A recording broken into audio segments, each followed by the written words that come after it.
और आप सब लोग जो मेहनत कर रहे हो वो अनमोल है, चिंतित होने की आवश्यकता नहीं है। कल एक नोटिफिकेशन देखने को मिला है, वो नोटिफिकेशन है प्यारे दोस्तों जिस दिन का बेसब्री से इंतजार कर रहे थे।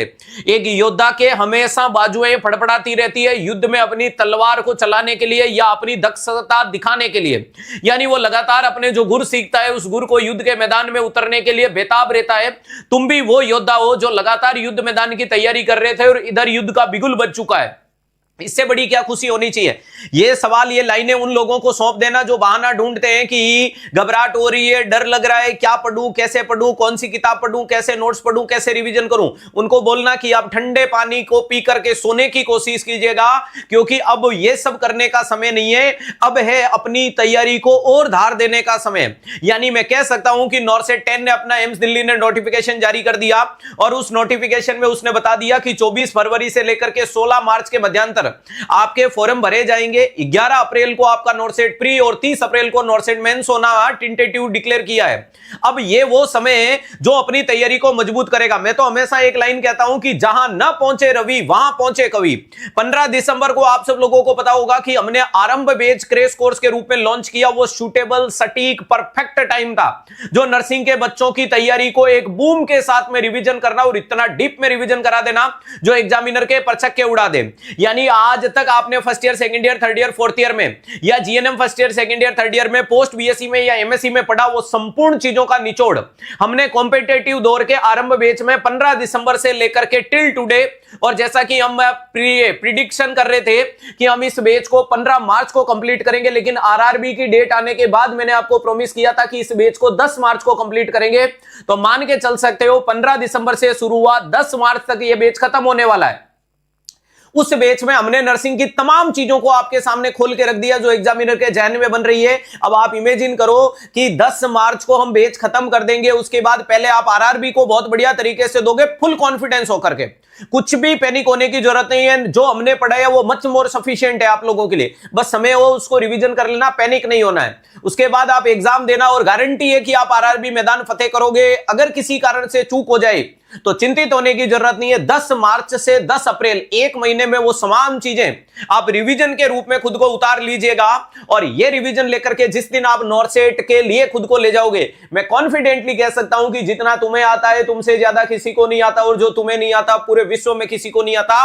तो एक भी बच्चा पैनिक मत होना, जो प्राप्त है वो पर्याप्त है और उसी को शार्प करने की कोशिश करना है। ये पढ़ लूं, वो पढ़ लूं, हाय तौबा करने की जरूरत नहीं है। ऐसा किया तो आज तक पढ़ा हुआ बिगाड़ दोगे। और कॉन्फिडेंस को लूज मत पड़ने देना, क्योंकि आप हमारे स्टूडेंट हो, वो राफेल स्टूडेंट हो जो दिन और रात ये सोचते हैं कि एग्जामिनर से एक बार मुकाबला तो उसको उसकी औकात दिखा देंगे, क्योंकि हर एक मुश्किल से टकराना है मुझको और जो मेरा है उसको पाना है मुझको। और जहां हार सब लोग चाहते हैं, मेरी वहीं से जीत का आना है मुझको। अगर कमजोरी लगे और हौसले टूटे तो बूढ़े माता पिता का चेहरा देख लेना, मोबाइल में उनकी फोटो देख लेना, भाई बहन रिश्तेदारों के द्वारा अरे आपको की गई मदद या पड़ोसियों के द्वारा दिए गए उलानों को देख लेना, अपने आप एनर्जी आ जाएगी। और ये वो एनर्जी होनी चाहिए कि खून खोलना चाहिए। लगा दे आग पानी में जवानी उसे कहते हैं, और छीन ले सिलेक्शन कहानी से कहते हैं। सिलेक्शन से कम कुछ भी मंजूर नहीं होना चाहिए। एडी चोटी का जोर लगाओ और जो आज तक पढ़ा उसको रिवीजन करो, बेहतर को बेहतरीन बनाओ। नई चीज अब नहीं पढ़नी, नया एक्सपेरिमेंट नहीं करना, नई किताब अब नहीं लेनी। अधिकतर बच्चे अब नई किताब परचेज कर लेते हैं, अब नहीं।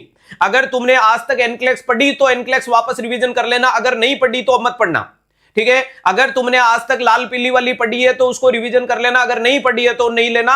यानी मेरे तमाम वो विद्यार्थी जो मुझे सुन रहे, कोई भी नई बुक्स अब परचेज नहीं करनी, जो अभी तक आपने पढ़ी है उसी का रिवीजन करना है, ताकि बेहतरीन कॉन्फिडेंस के साथ एग्जाम में उतरोगे।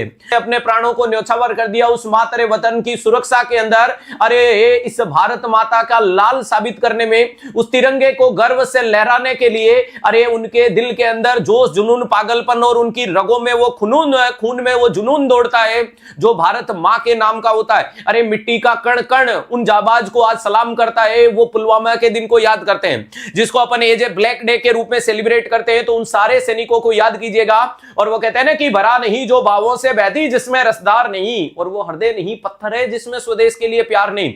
हमें बहुत ज्यादा गर्व है कि हम भारत के वासिंदे हैं, और आप सब लोगों को भी एक ही लाइन को बढ़ाना है, एक ही लाइन को मजबूत करना है। न कोई जाति है, न कोई धर्म है, न कोई गांव है, न गली है, चौराया, चबूतरा, शहर, कुछ भी नहीं है। हम सब भारतीय हैं। बस इस चीज को मजबूत करने की कोशिश करो। सारे जाति धर्म से ऊपर उठो और एक चीज के ऊपर काम करने की कोशिश करो कि we are Indian and proud to be Indian. हम भारतीय हैं और हमें भारतीय होने पे गर्व है। जब हम अपने नाम के पीछे भारत लिखना शुरू कर देंगे तो आप मंजर देख लीजिएगा कि सारे देशों की दशा और दिशाएं बदल जाएगी। यानी जब अपन अपने सब टाइटल के रूप में अगर अपना जाति धर्म हटा दें और वहां सब भारत लिखना शुरू कर दे, इंडियन लिखना शुरू कर दे, आप इमेजिन कीजिएगा कि आपका नाम, मेरा नाम, सबके नाम की कितनी बढ़िया यूनिकनेस देखने को मिल जाएगी, जो पूरे विश्व को चौंकाने वाला संदेश देकर के बताएगी। और भारत विश्व गुरु है, ध्यान रखिएगा, विश्व गुरु की तरफ नहीं, मैं तो यही कहता हूं कि भारत विश्व गुरु है। भारत को ही देख करके सारी दुनिया